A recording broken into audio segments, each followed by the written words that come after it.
Déadaí rang a trí ceair seo Gaeilge don bhairt, agus inniu tá obair ón seach an seo cearte de dhéoring hon obair a dhéanamh.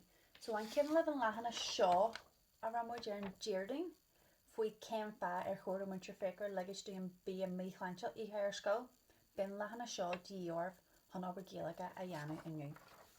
Agus an rud a táid go dhéanamh ná táid go an plán sin a úsáid, hon litir a scríú heag muintir féicre. Agus sa litir táid go bheith scríú na fahanana éagsla ar chóirdó legus dúin bí a míchlanse a ghlacúisteach ar scoilin donú.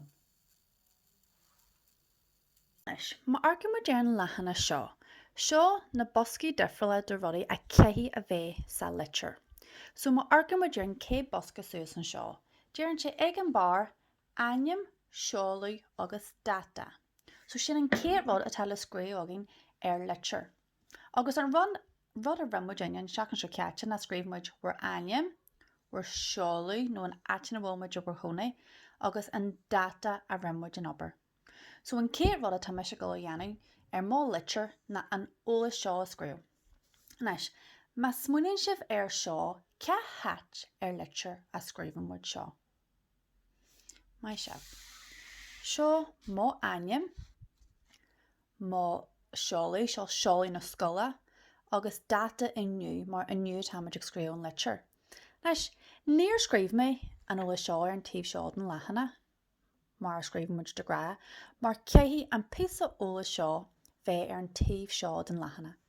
So an céad rud atá sibh se go dhéanamh inniu ná scríb do aim, do seolaí, agus han an data seo mar sin cén sin lániu, scríb sin ar an lehanana ar an taobh seo.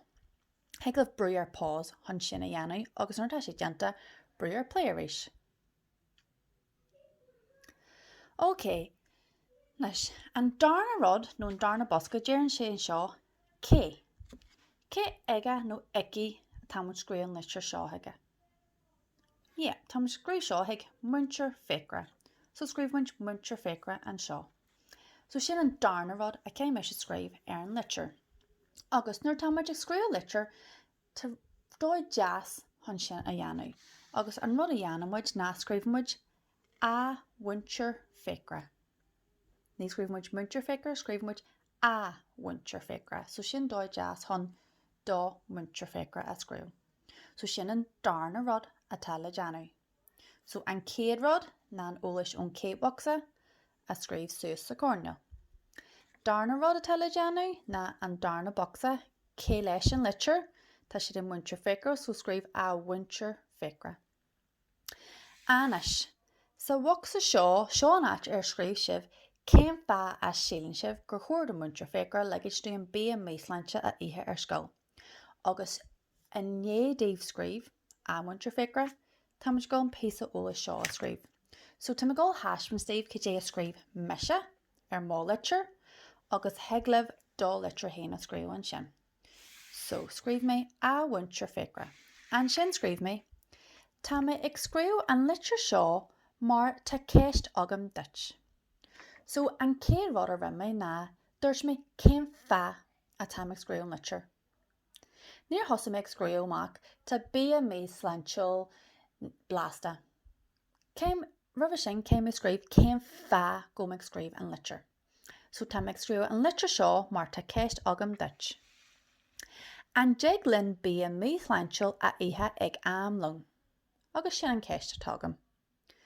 Agus hééis faoi sin scríb mé, ba bhhailm bí a míoslanseil mar, agus tá mé go scríbann seo na fahanana a sílimsa gur chóirdó leginstúin bí a míoslanse a ihe trúnar. So innéadún scríb an muintir féicre, seo an áitina a scríbmuid céim fear a sílimmuid go déagla muintir féicre leginstúin bí a míoslanse a ihe ar scoil. An sin an bosca déarna déirann sé sinú, agus sa bhacha scríbmuid meise le más an sin war aim na haíon.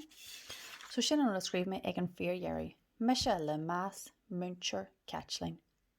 So seo má litir a scríb mé ag muintir féicre. Dúisid mé seo le codúlam mar bhí codhúir ólas ar seo a bhí. Ba bhhailm go arca sibh ar dá phlean an ais, agus go buna sibh úsáid as seo chun dul litre héna scríomh ag muintir fécra.